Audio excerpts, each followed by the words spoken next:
Khairatabad MLA Danam Nagender చేసిన వ్యాఖ్యలు ప్రస్తుతం తీవ్ర చర్చనీయాంశంగా మారాయి. ఈ నెల 27న బీఆర్ఎస్ భారత రాష్ట్ర సమితి నిర్వహించబోయే రజోత్సవ సభ సక్సెస్ కాబోతుందని, కేసీఆర్ ను చూసేందుకు జనాలు ఆశగా ఉన్నారని, కేసీఆర్ సభకు భారీగా జనం రావచ్చని సంచలన వ్యాఖ్యలు చేశారు ఎమ్మెల్యే దానం నాగేందర్. అదే కాకుండా ఐఏఎస్ స్మితా సబర్వాల్ కూడా ఆయన మద్దతు పలికారు. కంచగచ్చిబౌలి విషయంలో స్మితా సబర్వాల్ చేసిన పోస్ట్లో తేడా ఏం లేదన్నారు. ప్రభుత్వాన్ని ఉద్దేశించి ఆమె పోస్ట్ చేయలేదని చెప్పుకొచ్చారు. బీఆర్ఎస్ పార్టీ నుంచి ఎమ్మెల్యేగా గెలిచి కాంగ్రెస్ లో చేరిన దానం కొన్ని రోజులుగా అధికార పార్టీకి అంటనట్టు ఉంటున్నారు. ఈ నేపథ్యంలో ఇలాంటి వ్యాఖ్యలు చేయడం ప్రస్తుతం రాజకీయ వర్గాల్లో చర్చనీయాంశంగా మారింది. దీంతో ఆయన మళ్ళా బీఆర్ఎస్ లోకి తిరిగి వెళ్తారనే టాక్ నడుస్తోంది. అయితే బీఆర్ఎస్ తరఫున ఖైరతాబాద్ నుంచి గెలిచిన దానం నాగేందర్ తర్వాత కాంగ్రెస్ లోకి చేరారు.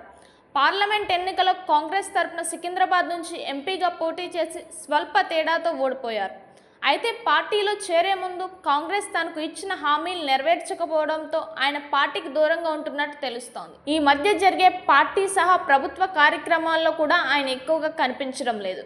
దీంతో దానం పార్టీ వీడే ఆలోచనలో ఏమైనా ఉన్నారా, అందుకే ఇలా మాట్లాడారా అనే టాక్ వినిపిస్తోంది. సామాన్యంగా అధికార పార్టీని వీడి మరో పార్టీకి వెళ్లాలని ఎవరు అనుకోరు. కానీ పార్టీలో తనకు ఎలాంటి ప్రాధాన్యత ఇవ్వకపోవడంతో ఈ పార్టీలో ఉన్నా ఏం లాభం లేదు అనిపిస్తే మాత్రం పార్టీ మారే అవకాశాలు ఉంటాయి. అయితే అతను పార్టీ కార్యక్రమాలకు దూరంగా ఉన్నా కూడా పార్టీ పెద్దగా పట్టించుకోవడం లేదని, ఈ విషయంలో చూసి చూడనట్టు వ్యవహరిస్తుందని రాజకీయ వర్గాల్లో చర్చ నడుస్తోంది. ఈ నేపథ్యంలో దానం చేసిన వ్యాఖ్యలు వింటే ఆయన కాంగ్రెస్ పార్టీకి హ్యాండ్ ఇస్తారేమో అనే అనుమానాలు కలుగుతున్నాయి. కాంగ్రెస్ లో ఉంటూ కేసీఆర్ మద్దతుగా మాట్లాడడంతో తాను మళ్ళీ బీఆర్ఎస్ లోకి వెళ్లాలనుకుంటున్నారేమో అని రాజకీయ వర్గాల్లో చర్చ నడుస్తోంది. అయితే అలా తాను పార్టీ మారి మళ్ళీ బీఆర్ఎస్ కి వెళ్తే అక్కడ కూడా ఇలాంటి పరిస్థితే నెలకొనే అవకాశం కనిపిస్తోంది. ఇన్ కేస్ దానం పార్టీ మారి మళ్ళీ బీఆర్ఎస్ లో చేరితే ఆయనకు ముందు ఉన్న ప్రాధాన్యత ఇప్పుడు దక్కకపోవచ్చు అని అనిపిస్తోంది.